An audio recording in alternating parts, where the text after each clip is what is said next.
For nearly 10 years, I sacrificed everything to build my dream business. The day it finally became successful, everyone told me I should be happy.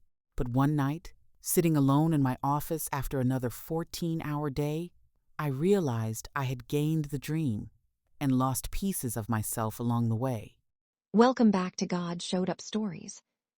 Tonight's story is for the dream chasers, the entrepreneurs, the business owners, the people who have worked tirelessly to build something meaningful, the people carrying responsibilities nobody else fully sees.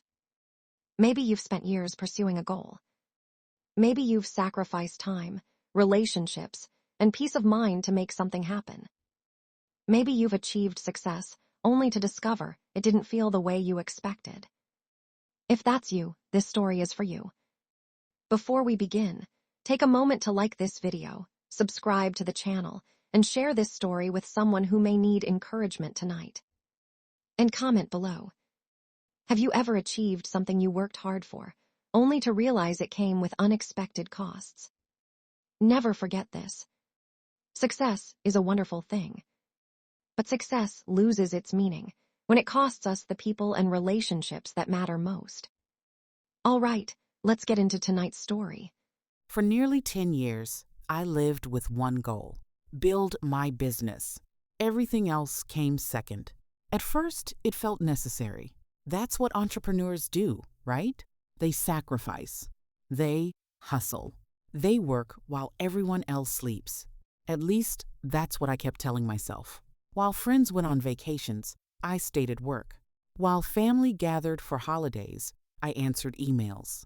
While everyone else enjoyed weekends, I worked through mine. Every sacrifice felt justified because I believed it was temporary. One day, I told myself, all the hard work would pay off. One day, everything would be worth it. Eventually, that day came. The business grew faster than I ever imagined. Customers loved our products. Sales increased. Revenue climbed. People started asking me for advice. Local publications featured my story. Friends introduced me as a successful entrepreneur. To the outside world, I had made it. And honestly, at first, it felt incredible. The financial pressure eased. The constant fear of failure slowly disappeared. For the first time in years, I felt like I could finally breathe. But success brought something I never expected: more responsibility, more pressure, more expectations.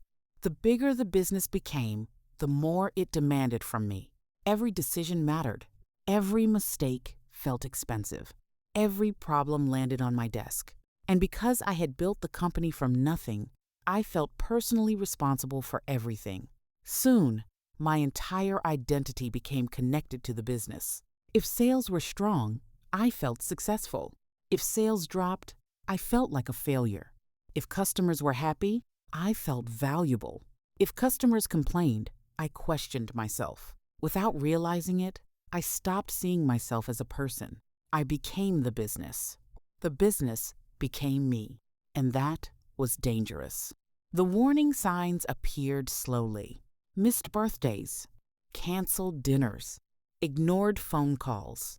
Friends stopped inviting me places, not because they were angry, because they already knew my answer.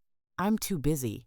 My parents mentioned they hadn't seen me in months. My sister joked that she needed an appointment just to have lunch with me.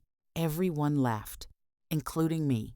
But deep down, I knew it wasn't funny. The truth was, I was disappearing from my own life. I was building a successful business while neglecting everything else. One evening, I noticed old photos on my phone: family gatherings, road trips, birthday celebrations, simple moments with people I loved. I realized many of those memories were years old because lately there hadn't been many new ones. The realization hurt, but not enough to make me stop. Not yet. The breaking point came late one Thursday night. Another 14-hour day. Another endless list of problems to solve. Another evening sitting alone in the office after everyone else had gone home. The building was completely silent.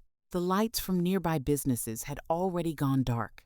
Only my office remained illuminated.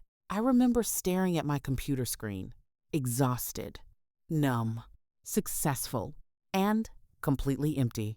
For years, I had imagined what success would feel like. I expected fulfillment, peace, freedom. Instead, I felt trapped. The dream I had worked so hard to build now felt like a prison I couldn't leave. I leaned back in my chair and looked around the office. Awards hung on the wall. Revenue charts showed growth. The company was thriving. Yet, I felt more disconnected than ever. That's when I quietly prayed. Not because I had a dramatic crisis, not because everything was falling apart, but because I honestly didn't understand. God, is this really what success is supposed to feel like? The question lingered in the silence. A few days later, I almost skipped a local networking event. I was tired, behind on work, and honestly, I didn't feel like making small talk. But something told me to go, so I did. The event was small, nothing flashy, just local business owners sharing experiences and ideas. I spent most of the evening standing near the back of the room. Then I met her, an older woman who owned a successful company for more than 30 years. At first, our conversation felt ordinary. Business challenges, employees, growth, the usual topics. But eventually, she asked a question that caught me off guard. Are you enjoying your success? I laughed awkwardly, then paused, because I didn't know how to answer. She noticed and smiled. That's exactly how I used to respond. Something about her honesty immediately put me at ease. For the next hour, she shared pieces of her story, and with every story she told, it felt like she was describing my life. She talked about working too much, missing family events, putting relationships on hold, believing she would make time for life later. Then she said something I never forgot. Success is a terrible master. I looked at her. What do you mean? She smiled sadly. When success becomes your identity, it will never be enough. The room suddenly felt very quiet, because deep down, I knew she was right. For years, I had been chasing bigger goals, bigger numbers, bigger achievements, believing the next milestone would finally bring peace. But every milestone only created another target, another goal, another reason to keep running.